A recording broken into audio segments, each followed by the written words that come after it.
Great Migration was the mass movement of African Americans from southern states into northern, midwestern, and western states. 6 million African Americans were estimated to have left the South hoping to escape racial violence, Jim Crow oppression, and in search of economic growth and better education. This movement spanned from the 1910s to the 1970s and is usually separated into 2 phases that coincide with both world wars. The first phase was from 1910 to 1940, and African Americans living in the South moved to cities like New York, Chicago, Detroit, and Pittsburgh. With more men leaving to serve in the war, industrial jobs were becoming vacant, leaving room for African American workers to step in and become the labor force. During this time, black newspaper The Chicago Defender, founded in 1905, started a campaign to urge African Americans to flee the South for better conditions in northern cities. The Defender often pointed out safety issues of living in the South and how much better the quality of life would be in the North. Job listings and train schedules were posted in the paper to aid with relocation, and advice and lists of churches and organizations were given to Southerners who arrived in the North wondering how to adapt to urban life. The second phase of the Great Migration was from 1940 to 1970, during and after the Second World War. Racial discrimination, economic opportunity, and education spurred this movement. The wartime economy created many new job opportunities in northern industrial hubs like Pittsburgh, New York, Chicago, and Detroit. At this time, African Americans could also receive assistance through free government training programs. Racial discrimination was a major driving force for the movement, as Jim Crow laws and racial violence plagued African Americans in the South.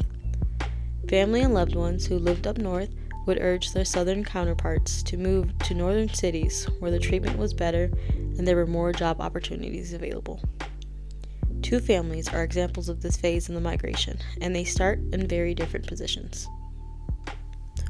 Olcee Lee Du Bois was the 3rd child out of 10 born on February 22, 1923, to Herbert and Indiana Du Bois in Laconia, Arkansas. Olcee was taught trades of farming, cotton gin operation, and carpentry by his father alongside his brothers. From January 1943 to December 1945, Olcee served in the United States Army and went overseas to Germany, France, and England. After receiving honorable discharge, he attended trade school to learn tailoring. Mary Ford was born on August 28, 1928, to Annie and David Ford in Hughes, Arkansas. She was the 3rd child of 8 children and was raised religious. She was a proud member of her church and served in the choir and the usher board. In June 1946, she married Olcee Du Bois, and they left for Chicago in 1948. John Strong was born on October 12, 1913, in Lena, Mississippi, and was the 2nd of 5 children to Matt Strong and Callie Flowers. After his father fell ill, John was the one to step up and take care of his family, and dropped out of school in 8th grade to start to work to support his family financially. After getting in legal trouble, he was sent to jail, where he was given the option of staying there or serving in the military. He chose to go to the military, where he then told them he couldn't read or write, and was given an honorable discharge. After leaving the military, John decided to move up north for a job opportunity that would help him provide for his family and hopefully move them up north as well. Berthena Nichols was born on July 1, 1926, in Lorman, Mississippi, to Addie Nichols and Frank Best. Berthena's mother, Addie, was 16 at the time of her birth and gave Berthena to her aunt and uncle to raise. In 1937, out of fear of racial violence, Berthena's aunt and uncle decided to move the family to Chicago.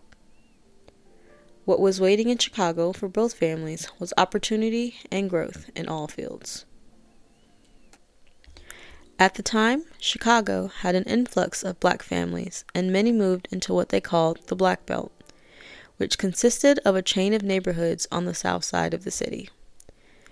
It was located between 12th and 75th Streets and Wentworth and Cottage Grove Avenues.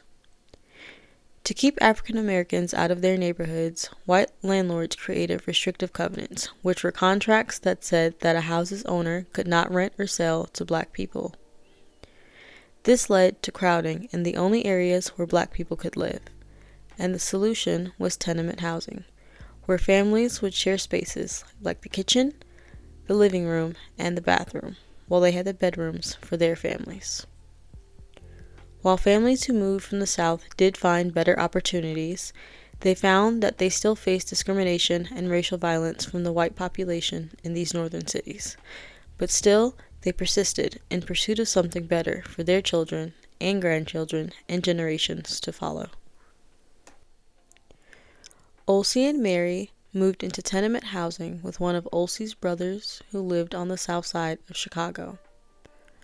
Olsey worked many jobs and side jobs to support his growing family, like shining shoes, construction, tannery, floor care, and carpet cleaning, and finally working at International Multi-Foods of Melrose Park.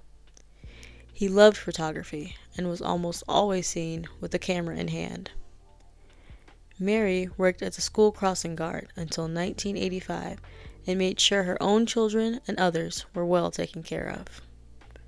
She faithfully served her church and was dedicated to her religion. They bought their final home in Harvey, Illinois. It was a 3-bedroom home that they raised their 9 children in.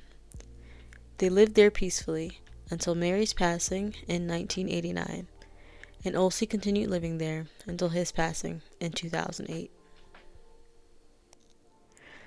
John and Berthena met in Chicago one day at a movie theater where John had intended to set his brother, Whitfield, on a date with Berthena, but she decided she liked him better. They married in 1944 and first lived in a home on the east side of Chicago, where they lived in tenement housing with John's brother Ollie and his wife and kids before settling and purchasing a house on the south side. They had a total of 14 children that they raised in a 3-bedroom home in the Inglewood neighborhood. John worked at the Ford Motor Company until retirement and enjoyed going out to taverns with friends and spending time with his family. Berthena stayed home to raise her children and would volunteer at schools tutoring children in reading. As an only child, she cherished her children and grandchildren more than anything. John passed in 1999, and Berthena followed years later in 2012. Both families moved their entire lives up north to what they hoped were better conditions and better lives for their children and grandchildren. And as one of those many grandchildren, I believe they accomplished what they set out to do. While struggles persisted, they all managed to raise large, loving families who continue to thrive and keep their memories alive to this very day. It ain't no thing, but you got to take this one fast.